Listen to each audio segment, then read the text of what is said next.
Magandang araw, CSEP family. Welcome to Sunday Fast Track where you ask real-life questions and we give you biblical truth. Ako po si Ian Perez from Big Singles Ministry at kasama ko ngayon si Pastor Bong upang sagutin ang inyong mga katanungan. Pastor Bong, salamat sa mensahe. Kamusta po kayo? Mabuti naman, Ian. Praise God.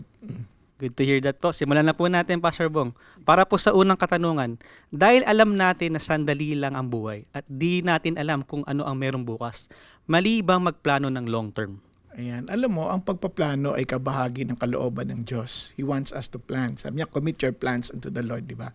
Kasi nga, maging kasabihan na yon, if you are not planning, you are already planning to fail. So, hindi masamang magkaroon ng planong pang long term.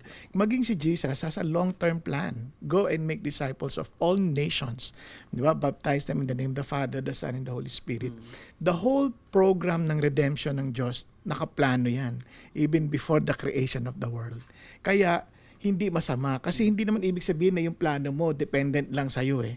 The plan must continue even in your lifetime. After your lifetime, I should say. Kasi nga, plano yun eh. Dahil sinusundan mo, ano yung plano ng Diyos at inaalam mo yun at nag-a-align ka doon sa plano ng Panginoon. Salamat, Pastor Bong. At para naman sa pangalawang katanungan, paano madi-differentiate ang pag-iisip na bahala na sa bathala na? Ano ang pinagkaiba nila at ano ang mas nararapat? Ay, ang totoo niyan, yung salitang bahala na galing yan sa bathala na. Parang bahala na si bathala. Parang ganun yan eh. Parang ang sinasabi natin, parang wala naman tayong control. Pero ang nais ng Diyos is for us to be responsible while trusting in His sovereignty. No? Kaya pag sinabi natin bahala na siya, parang after all this planning, we submit our plans to the Lord. And si Lord na kung ano yung outcome, we just submit to Him. And in His wisdom, He will also guide us para ma-fulfill yung pinaka-purpose niya para doon sa mga planong iniligay niya sa ating mga puso. Okay, Pastor Bong. At para naman sa huling katanungan, mali bang maging mayaman or gustuhin yumaman? Alam mo iyan, ayon sa 2 Corinthians 8:9, kung naalala mo, for you know the grace of our Lord Jesus Christ, that though He was rich, yet for your sake He became poor, so that you, through His poverty, might become rich. Now, ano yung sinasabi ni Jesus dito?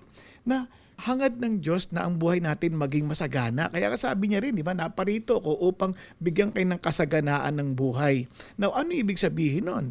Ang ibig sabihin ng kasaganaan dito, na sa sobrang kasaganaan mo, hindi ka swapang, no? Hindi ka gahaman. Kaya nga, yung mayaman, hindi nasusukat sa dami ng pera. Nasusukat yan sa willingness mong ibigay. Kaya hindi masama na tayo yumaman.